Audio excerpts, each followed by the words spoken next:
Demain, c'est le 1er mai avec ses traditions comme la vente du muguet. Sauf que cette fois-ci, malheureusement, on devrait en acheter et en voir beaucoup moins dans les rues. Les fleuristes, les horticulteurs, les jardineries sont dans une situation catastrophique depuis le début de l'épidémie. Bonsoir Michel Dessus.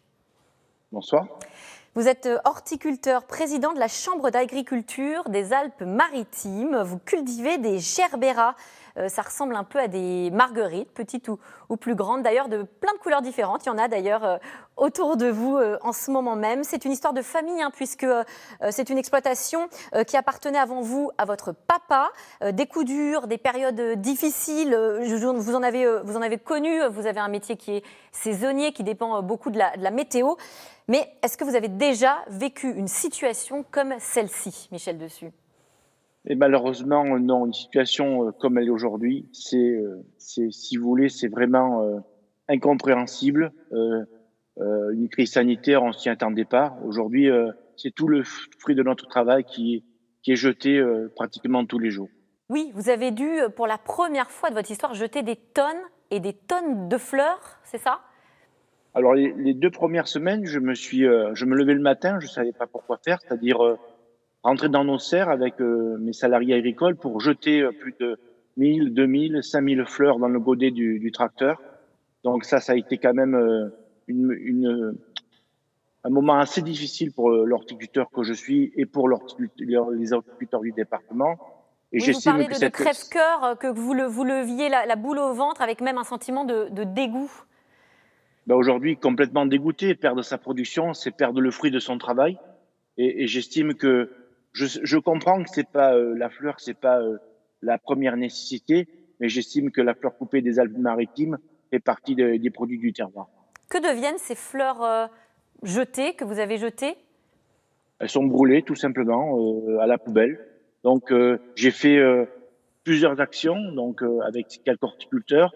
Je me suis rendu dans des hôpitaux, dans des cliniques pour récompenser les aides-soignants, pour donner des milliers de fleurs aux aides-soignants. Demain, c'est le 1er mai. Là aussi, une grande question se pose. Vous parlez de catastrophe de plus et même de double peine pour les producteurs de muguet. Aujourd'hui, si vous voulez, le choix qu'ont fait les agriculteurs, les horticulteurs, c'est de ne pas cultiver le muguet. Le muguet se plante à peu près à la saison il y a eu la pandémie, donc le confinement. Si vous voulez, les personnes ont fait le choix de pas cultiver ce muguet-là. Et malheureusement, aujourd'hui, ils ont la double peine parce que par rapport à leur commande, à leur, si vous voulez, commande normale, aujourd'hui, ils sont pénalisés par rapport à 25% de la commande, c'est-à-dire qu'ils doivent payer 25% de la facture. Alors, le ministre de l'Agriculture a expliqué que la vente à la sauvette serait interdite demain. Mais selon Alain Griset, qui est le président de l'Union des entreprises de proximité, un accord semble avoir été trouvé entre les fleuristes et le gouvernement, notamment pour que les fleuristes puissent vendre tout de même du muguet en installant un point de vente devant leur magasin. Ça, c'est une bonne nouvelle ? C'est une bonne nouvelle, mais ça me met un petit peu en colère. Aujourd'hui, c'est la veille du muguet, c'est une nouvelle qui arrive beaucoup trop tard.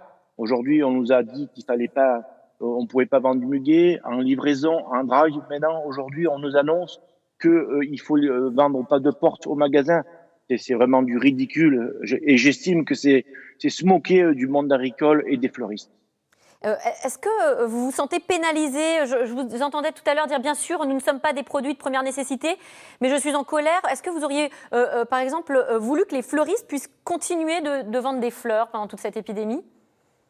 Mais bien sûr, aujourd'hui, vous voyez le problème sanitaire. Aujourd'hui, un fleuriste, il y a une personne, 2 personnes dans le magasin. On aurait des protections barrières par rapport à tout ça. Et j'estime qu'on n'était pas des fleuristes pour essayer de contaminer la population, quoi que ce soit. On est des gens qui sont quand même responsables par rapport à ce confinement. Et j'estime que c'est pas justifié par rapport à la fermeture des fleuristes. Quel est le manque à gagner pour vous, notamment en ce moment même le printemps, c'est vraiment la saison, la haute saison pour les horticulteurs. Pour vous faire la différence aujourd'hui, mon chiffre d'affaires de l'année dernière est de 35 000 euros en production de gerbera. Cette année, il est de 3 000 euros. Donc, vous voyez bien la différence aujourd'hui. Vous avez divisé votre chiffre d'affaires par 10.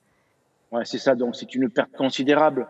Quand j'estime aujourd'hui qu'on nous donne 1500 € pour nos exploitations agricoles, pour toutes les filières en général, c'est du ridicule pour moi et j'estime qu'il nous faut des aides directes.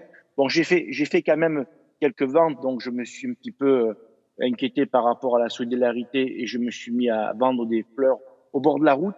Ça peut faire rigoler, mais j'ai eu beaucoup d'élan de solidarité et des mots dans notre boîte aux lettres. Donc 3 € le bouquet, donc c'était pas cher. C'était une façon de profiter à la population, à mes voisins, pour vendre notre production de gerbera. On peut trouver des fleurs aujourd'hui quand on en cherche dans les grandes surfaces? Et malheureusement, oui, parce que Pourquoi aujourd'hui, qu'est-ce qu'on malheureusement? vend?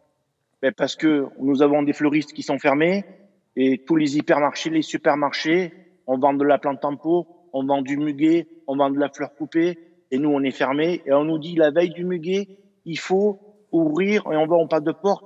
C'est vraiment pénible pour la profession agricole, quelle qu'elle soit. Quelles seront les conséquences? Est-ce que vous pensez que votre filière est en danger Je suis pour la très suite? inquiet par rapport à ma filière, très inquiet par rapport à la filière, que j'estime que aujourd'hui, si nous n'avons pas des aides directes par rapport et des annonces fortes par rapport au ministère, donc aujourd'hui des reports de charges, ça ne sert absolument à rien. Il faut simplement, si vous voulez, avoir des reports de charges, mais annulation de charges simplement, parce que j'estime que les reports ne serviront à rien. Est-ce que vous demandez des mesures très concrètes également concernant des rouvertures ou des aides pour le coup direct de plusieurs centaines de millions d'euros? Alors aujourd'hui, sur le déconfinement qu'il y a par rapport au 11 mai, soyons prudents. Aujourd'hui, il y a un déconfinement qui est progressif, donc il ne faudrait pas avoir la double peine. C'est-à-dire que ce déconfinement, j'espère qu'il n'y aura pas, si vous voulez, le virus qui va se développer, parce qu'aujourd'hui, on a une date importante pour la filière fleurs, horticulteurs et plantes en pot. C'est la fête des mères qui est début juin. Donc aujourd'hui, je ne voudrais pas qu'on retourne en confinement dans nos maisons et dans nos exploitations sans pouvoir travailler et encore avoir la fermeture de nos fleuristes. Donc la demande aujourd'hui que nous avons, c'est des annonces claires et nettes par rapport au ministère. Donc nous avons travaillé, nous avons fait des demandes par rapport à la profession agricole et je suis dans l'attente par rapport à ces demandes. On vous a bien entendu. Merci Michel Dessus avec, on l'espère, une rouverture de tous les fleuristes et de la vente des horticulteurs également, au moins pour la date de la fête des mères. Voilà, merci à vous. Merci d'avoir répondu à nos questions. Tout de suite, c'est dans l'air avec Caroline Roux qui revient sur la catastrophe sanitaire traversée par les États-Unis. Le nombre de morts du Covid-19 a dépassé celui de la guerre du Vietnam. Pour autant, un médicament semble donner de l'espoir. Caroline Roux et ses invités répondront à toutes vos questions. C'est dans l'air, c'est tout de suite. Bonne émission à vous et à demain.